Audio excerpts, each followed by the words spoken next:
Hello, नमस्ते. स्वागत आहे तुमचं चैत्रा पाटील रेड्डी या चॅनलमध्ये. आत्ता जवळजवळ आम्ही मुन्नारमध्ये पोहोचलो आहे. मुन्नारमध्ये आम्ही आत्ता स्टे करणार आहोत पराकत रिसॉर्ट्समध्ये. पराकत नेचर रिसॉर्ट म्हणून आहे, तर त्या हॉटेलमध्ये राहणार आहोत 2 दिवसासाठी. तर ना, हे जे रिसॉर्ट आहे ते खूप सुंदर आहे ॲक्च्युली. तर इथे आम्ही 2 दिवस स्टे करणार आहोत. तर याचा मी ॲक्च्युली रूम टूर ऑलरेडी दिलेला आहे शॉर्ट्स व्हिडिओमध्ये. तुम्ही जाऊन नक्की चेक करा. आणि हॉटेलची जी एंट्रन्स होती ना, ते खूपच मस्त होती. मी याच्या आधी ना असं कधीच पाहिलं नव्हतं. आणि नंतर सकाळी उठल्यानंतर ना, सकाळी आम्ही 6ला उठलो असेल साधारण, पण एवढे धुके होते ना, काहीच दिसत नव्हतं. मग थोड्या वेळाने आम्ही हा व्ह्यू घेतला, जो आमच्या रूम समोरचा व्ह्यू आहे. खूपच सुंदर आहे. हे मी नंतर ऊन पडल्यानंतर हा व्ह्यू घेतलेला आहे. एवढं प्रचंड भारी दिसत होतं यार, खरंच खूप सुंदर आहे. मुन्नार आपण म्हणतो ना नेहमीच की खूप सुंदर आहे, पण तिथे गेल्यानंतर जे आपण डोळ्यात साठवलेले जे नयनरम्य असे व्ह्यूज असतात ना, किंवा जे काही लोकेशन्स असतात, त्याची ॲक्च्युली ना कशाशीच तुलना होऊ शकत नाही. आम्ही सकाळी मस्त आवरलो आणि मग ब्रेकफास्ट करायला गेलो. ब्रेकफास्ट करायला गेल्यानंतर तिथे पाहतो तर एवढे सारे पदार्थ होते, बाप रे. मी याच्या आधी खूप एवढे फिरले, पण याच्या आधी मी असा ॲक्च्युली मेनू किंवा एवढे भरपूर सारे प्रकार मी कधीच पाहिले नव्हते. इथे खूप सारे पदार्थ होते, फ्रूट्स होते, खूप साऱ्या प्रकारच्या चटण्या होत्या आणि साऊथ इंडियन फूड तर माझं फेवरेट आहे ऑलवेज. तर आणि इथे सॅलड वगैरे खूप प्रकारचे होते. तर नाश्त्यामध्ये सुद्धा खूप सारे प्रकारचे साऊथ इंडियन म्हणा किंवा बाकीच्या सुद्धा गोष्टी होत्या. बॉईल एग्स, नॉनव्हेज पण होते तिथे, चिकन पण होतं तिथे. खूप सारे पदार्थ होते. आणि इथेच आम्हाला ना शिव ठाकरे भेटला. तर त्याचा ऑलरेडी मी एक शॉर्ट्स व्हिडिओ अपलोड केलेला आहे, पोस्ट केलेला आहे. तर माझ्या चॅनलवरती जाऊन नक्की चेक करा. तर शिवला भेटून खरंच खूप छान वाटलं. खूप हंबल आहे तो आणि खूप छान बोलला देखील. तर आम्ही दोघांनी सुद्धा नाश्ता केला, शार्वीने पण नाश्ता केला.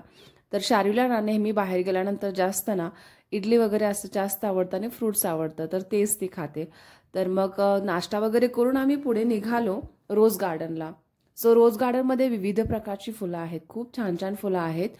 आणि इथे ना मी गुलाब जे पाहिला तो खूप मोठा असा गुलाब होता, जो याच्या आधी मी पाहिला होता काश्मीरमध्ये. तर त्यानंतर मी आत्ताच पाहिले इकडे केरळमध्ये. खूपच छान ॲक्च्युली ही फुलं आहेत, खूप विविध प्रकारची फुलं आहेत. इथे सुद्धा जाऊन तुम्ही जर नक्की मुन्नारमध्ये याल तर या ठिकाणी नक्की व्हिजिट करा.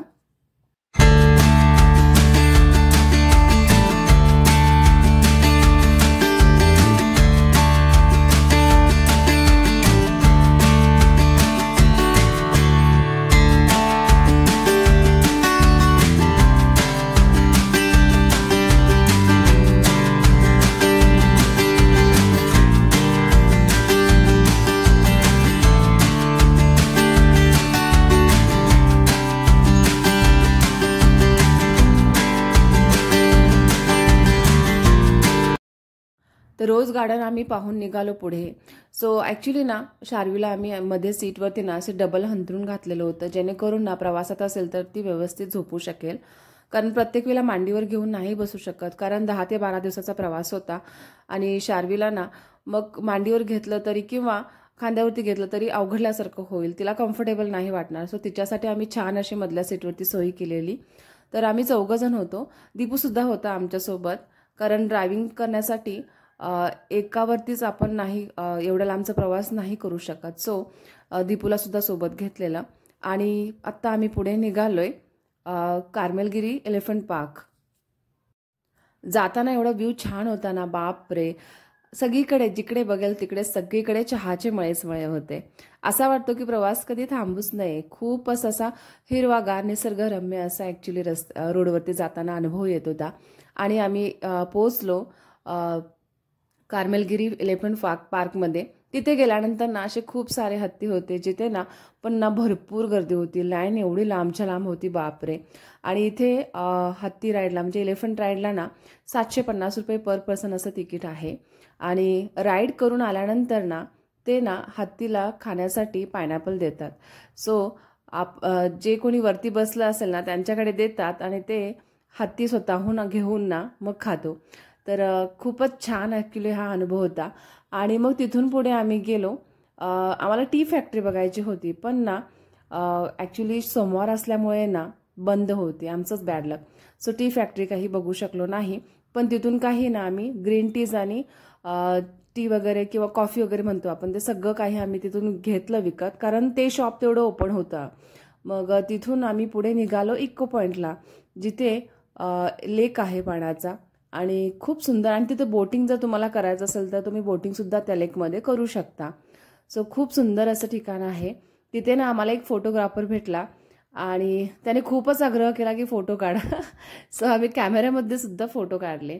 खूप छान खरंच फोटोज आले. कॅमेऱ्यामध्ये फोटो खूपच छान आले आहेत, तुम्ही बघू शकता ह्या व्हिडिओजमध्ये सुद्धा.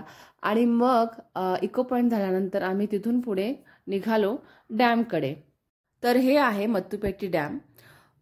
डॅम खरंच सुंदर आहे, तुम्ही बघू शकता. पाणी होतं. तर इथे ना खूप गर्दी असं काही नव्हती, पण खूप म्हणजे जे कोणी लेकला जात असेल इको पॉईंटला, तिथून हे खूपच जवळ अंतर आहे. सो डॅमला पण व्हिजिट करू शकता तुम्ही, छान वाटेल तेवढंच. पण येताना आम्ही ना चहाचे मळे खूप सारे पाहिले आणि एका ठिकाणी आम्ही थांबलो देखील. तिथे काही आम्ही फोटोज व्हिडिओज वगैरे काढले आणि नारळ पाणीसुद्धा पिलो, कारण आपण केरळला गेलो आणि नारळ पाणी पिलो नाही असं व्हायला नको. सो नारळ पाणी वगैरे पिलो, कारण शार्वीला पण गरज होती. सो तिलासुद्धा नारळ पाणी दिलं आणि आम्हीसुद्धा पिलो. आणि ना आम्ही लवकरच 4:30 वाजता आम्ही आलो होतो हॉटेलच्या रूमवरती. सो तिथे आल्यानंतर ना केव्ज रूम्स आहेत ते बघायच्या होत्या. तर आमच्याच हॉटेलच्या खाली ना तिथे जाण्यासाठी जिप्सी आहे. खाली म्हणजे जंगलचा एरिया आहे, तर तिथे जिप्सीने जावं लागेल. सो तिथे ना एवढं छान मेंटेन केलं आहे, असं वाटतं की आपण कुठेतरी इंडियाच्या बाहेर आलो की काय. पूर्ण जंगल अवतीभोवती आणि अशी खूप छान छान रूम्स बनवल्या होत्या. आणि हे सुंदर ठिकाण आहे ना ते पराकट रिसॉर्टमध्ये आहे. तर तुम्ही जर जात असाल मुन्नारमध्ये तर नक्की इथे व्हिजिट करू शकता, कारण खूप छान आम्हाला सुद्धा वाटलं हे. तर तिथे गेल्यानंतर काही ॲक्टिव्हिटीजसुद्धा आहेत खूप साऱ्या. आणि रूम तर भयंकर छान होते. सगळीकडे असं वाटत होतं की जंगल आहे आणि आपण जंगलामध्ये राहतो की काय. आणि तिथे खूप त्याने मेंटेनन्स वगैरे खूपच छान केलेलं आहे.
शार्विना खूपच खुश होती, कारण तिला असं तिच्या मनासारखं काहीतरी भेटलं होतं.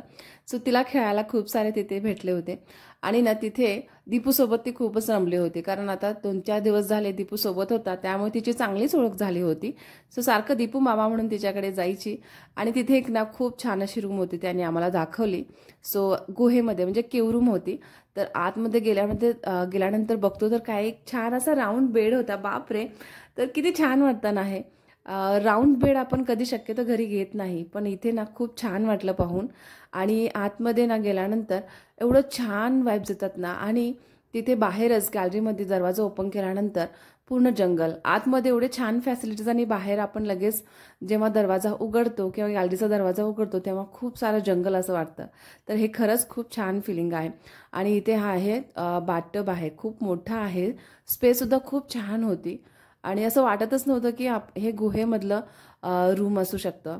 तर हा हॉटेलमधले एंट्रन्स मी आता तुम्हाला दाखवला. आणि ते सायकलिंगसुद्धा होतं. फार मोठे ॲक्च्युली लॉंग नव्हती, पण जाऊन परत रिव्हर्स यायचं होतं सेम रूटनेस. हे सुद्धा खूप छान वाटलं. तिथे स्विमिंग पूलसुद्धा आहे. सो खूप साऱ्या फॅसिलिटीज आहेत तिथे. तर आम्हाला खूपच छान वाटलं. तर आज खरंच दिवस खूप छान झाला, आमचा छान दिवस गेला. सो असा होता आमचा दिवस. तर व्हिडिओ कसा वाटला नक्की कमेंट करून सांगा. आणि तुम्ही सुद्धा केरळला जात असेल तर नक्की लवकरच जा, कारण खूप छान आहे बघण्यासारखं. आणि माझा व्हिडिओ आवडत असेल तर नक्की लाईक करा. आणि अजूनही माझ्या चॅनलला सबस्क्राईब केलं नसेल तर सबस्क्राईब नक्की करा. भेटूया पुन्हा नेक्स्ट व्हिडिओमध्ये. तोपर्यंत बाय बाय.